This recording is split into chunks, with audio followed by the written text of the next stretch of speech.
নমস্কার বন্ধুরা, কেমন আছেন সবাই? গল্প যেখানে সত্যি চ্যানেলের আরও একটি নতুন গল্পে আবারও আপনাদের সকলকে স্বাগত জানাই। আমাদের চ্যানেলে নতুন হলে অবশ্যই আমাদের চ্যানেলটিকে সাবস্ক্রাইব করে পাশে থাকবেন, বেল আইকনটিকে প্রেস করে নেবেন পরবর্তী গল্প খুব তাড়াতাড়ি যাতে আপনাদের কাছে পৌঁছে যায় তার জন্য। কাছের মানুষদের সাথে শেয়ার করবেন আমাদের গল্পগুলো, যদি ভালো লাগে কমেন্ট করবেন। আমাদের গল্প পোস্ট করার সময় প্রতিদিন ঠিক সকাল 9টা থেকে 9:30। দিনের আলো তখন ফুরিয়েছে। রাতের বাতিগুলোর টিমটিমে আলোতে অত বড় মাঠটির অন্ধকার ঘোচে না। ভরসা বলতে একমাত্র চাঁদের আলো। সারাদিনের হাড় ভাঙা পরিশ্রম সেরে নিজেদের ঘরের দিকে ফিরছে সৈনিকরা। শুধু একটি ছেলেকে দেখা যায় মাঠে। বয়স কত হবে? বড়জোর 16। এই কদিন আগে মানে 1922 সালে ব্রিটিশ আর্মিতে ঢুকেছে। কিন্তু নেশা একটাই, হকি। দিনভর খাটনির পরে সন্ধ্যাবেলা হকি স্টিক হাতে মাঠে নামতেই যেন অমানবিক শক্তি বাসা বাঁধে শরীরে। ঘন্টার পর ঘন্টা চলে প্র্যাকটিস। চাঁদের আলোর রূপলি আভায় ঘামে ভেজা শরীরটা নিয়ে ছুটে চলে গোলের দিকে। যেন হকি স্টিক হাতে এক জাদুকর। সহকর্মীরা তার নাম দিলেন চাঁদ। ধ্যান সিং হয়ে উঠলেন ধ্যানচাঁদ। সারা বিশ্ব তাকে চেনে হকির জাদুকর, দ্য ম্যাজিশিয়ান অফ হকি নামে।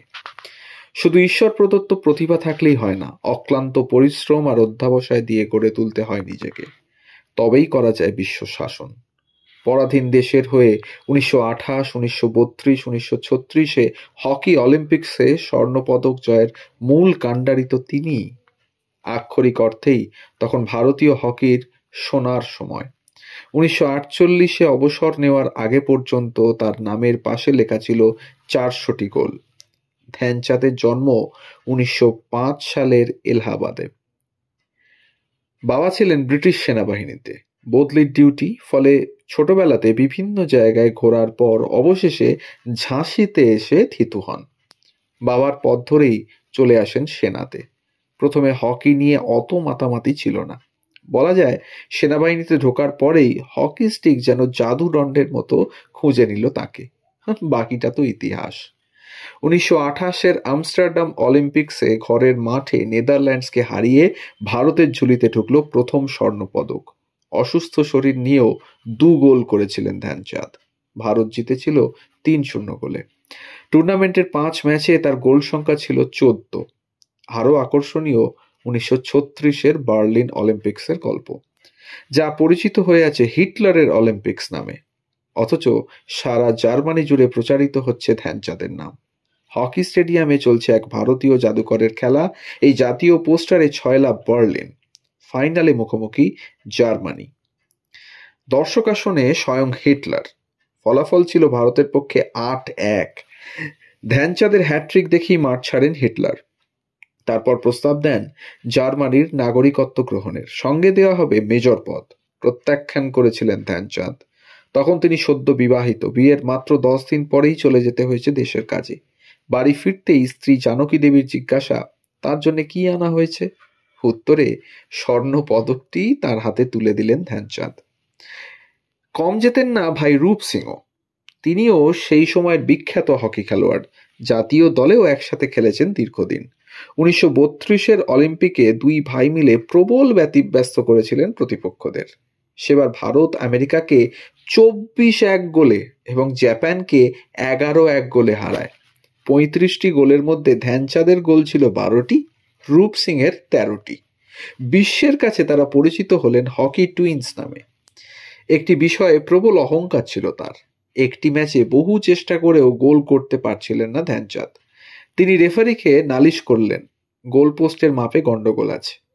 পরে মেপে দেখা হয়েছিল সত্যিই গোলপোস্টের মাপে সমস্যা ছিল। ঠিক ছিলেন ধ্যানচাঁদ। 1963-এর একটি ইন্টারভিউতেও বলেছিলেন, ইউরোপীয়রা ড্রিবল শিখেছে ভারতীয়দের থেকে। কোথায় পা রাখা উচিত, কোথায় মাথা, এগুলোর ধারণা ছিল না তাদের। বার্লিনের বিশ্বকাপের সময় ওদের ফটোগ্রাফাররা স্লো মোশনে ছবি তুলে পৌঁছে দিতেন জাতীয় দলগুলির হাতে। শুধুই কি অহংকার মিশে আছে কথাটির মধ্যে, নাকি চাপা আক্ষেপও? ভারতীয়দের শিখেই তো ইউরোপের হকি দলগুলি শাসন করছে সারা বিশ্ব। সারা ভারত চলে গেছে বেশ কিছুটা পেছনে। 1976 সালের ঘটনা। চলছে মন্ট্রিল অলিম্পিক্স। ভারত শেষ করে 7ম স্থানে।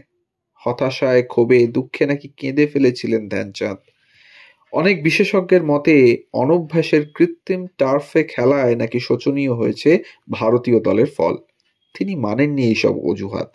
খুব কাছ থেকে দেখেছেন হকির ভেতরকার রাজনীতি, দেখেছেন পরিকল্পনার অভাব। এই পরিকাঠামোয় সোনার আশা করা তো বোকামি। করতে চেয়েছিলেন অনেক কিছুই, কিন্তু বাধা ছিল হাত পা। তিনি কি পূর্বেই বুঝতে পেরেছিলেন এই অন্ধকার ভবিষ্যতের ইঙ্গিত? দেখেছিলেন ভারতীয় হকি খেলোয়াড়দের আবেগ কমছে, বড্ড পেশাদার হয়ে পড়ছে সবকিছু। নিজের ধ্যান জ্ঞান সব ছিল হকি, অথচ নিজের সন্তানদের হকি খেলা নিয়ে প্রবল আপত্তি ছিল। তারা পড়াশোনা করুক, চাকরি করে প্রতিষ্ঠিত হোক, কিন্তু হকি মাঠে যেন না আসে। ছেলেরা অবশ্য লুকিয়ে হকি খেলা ঠিক চালিয়ে গেছেন। পুত্র অশোক কুমার ছিলেন 1975-এর হকি বিশ্বকাপ চ্যাম্পিয়ন দলের সদস্য। পদ্মভূষণ পুরস্কার পান 1952 সালে। বর্তমানে 29শে আগস্ট তাঁর জন্মদিন পালন করা হয় জাতীয় ক্রীড়া দিবস রূপে। তাতেই কি ফুরিয়ে যায় কর্তব্য? শেষ জীবন কেটেছিল আর্থিক অভাবের মধ্যে। সম্বল বলতে ছিল পেনশন। বিদেশে নাগরিকত্বের একাধিক প্রস্তাব ত্যাগ করেছিলেন দেশের প্রতি ভালোবাসার জন্য। হকি ছিল তার ধর্ম। অবশ্য সম্প্রতি ঘুরে দাঁড়াতে শুরু করেছে পুরুষ এবং মহিলা ভারতীয় হকি দল। তার বিশ্বাসের হাত ধরেই কি ফিরবে ভারতীয় হকির সেই সোনালী দিনগুলো?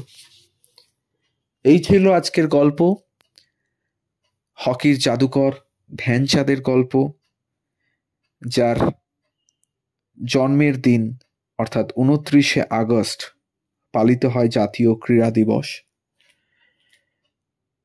তার আদর্শে গড়ে উঠুক ভারতীয় হকি দল এবং ক্রীড়া জগতের আরো বিভিন্ন ক্ষেত্র এগিয়ে চলুক। এই বলে আজকের গল্প আমরা শেষ করলাম। আমাদের গল্প যদি ভালো লাগে তাহলে অবশ্যই কাছের মানুষদের সাথে শেয়ার করুন, কমেন্টের মাধ্যমে জানান কেমন লাগছে। চ্যানেলে নতুন হলে অবশ্যই চ্যানেলটিকে সাবস্ক্রাইব করে রাখুন, বেল আইকনটি প্রেস করে রাখুন পরবর্তী গল্প পাওয়ার জন্য। সবাই ভালো থাকুন, সুস্থ থাকুন। ধন্যবাদ।